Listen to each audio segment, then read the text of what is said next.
What do you think the biggest change we've had in technology in farming is over the last 50 years? I always say it's modern health sciences, and folks always ask, why do you say that? Well, back in the 1960s, when Dad was 60, he would retire because his hips were shot. Nowadays, when Dad hits 60 and he's got bad hips, he goes in for hip surgery and he's farming to his 80s or 90s.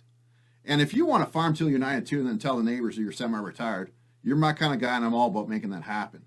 But the conundrum that we have that we've never thought about is that instead of there being one generation farming at a time and one person calling the shots, we got 3, if not 4 generations farming together.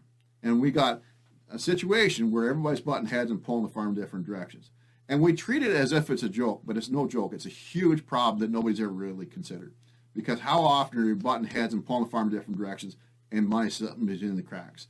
And I believe this to be true is that most family farms, miscommunication and egos has affected the farm's bottom line more than the markets and weather altogether. But don't check it, listen to me. Listen to your own gut and your own intuition. You take 2 farms, and one is worth $40 million, and one's worth $5 million. Now let's say that both farms have the same amount of family members, the same commodities. And both families, the neighbors would say that they're good Christian farm family.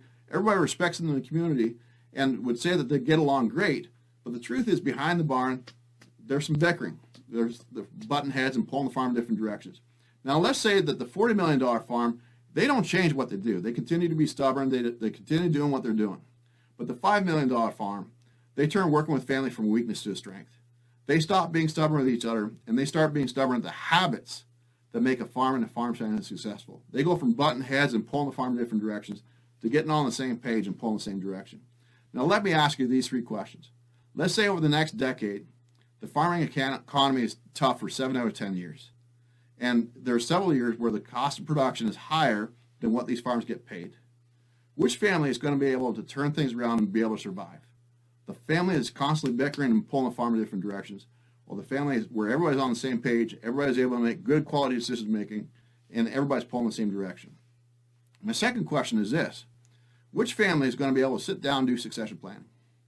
The family that's stubborn with each other, where everybody's butting heads and pulling the farm in a different direction, or the family where they're stubborn at the habits that make a farm and a farm family successful, where everybody's pulling the same direction? My third question is this. Which farm do you want to work on for the next 10 years? My name is Andy Cajun Junkin, and I help stubborn farmers work better together.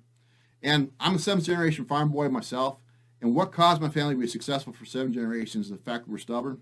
What caused my family to fall apart is the fact that we're stubborn with each other. And I'm hell-bent to turn the word stubborn from a bad thing to a good thing for family farmers. And over the last 15 years, I've saved farms in 22 states and 5 Canadian provinces, and I've developed a whole different approach to farm management and farm succession planning. Give me the opportunity to change your perspective on agriculture. Let me send you a free book. This is my 5th book. It's called Bulletproof Your Farm. I'd be happy to send it to you in the mail for free because I know it will improve the odds of your family still farming again in 30 years' time.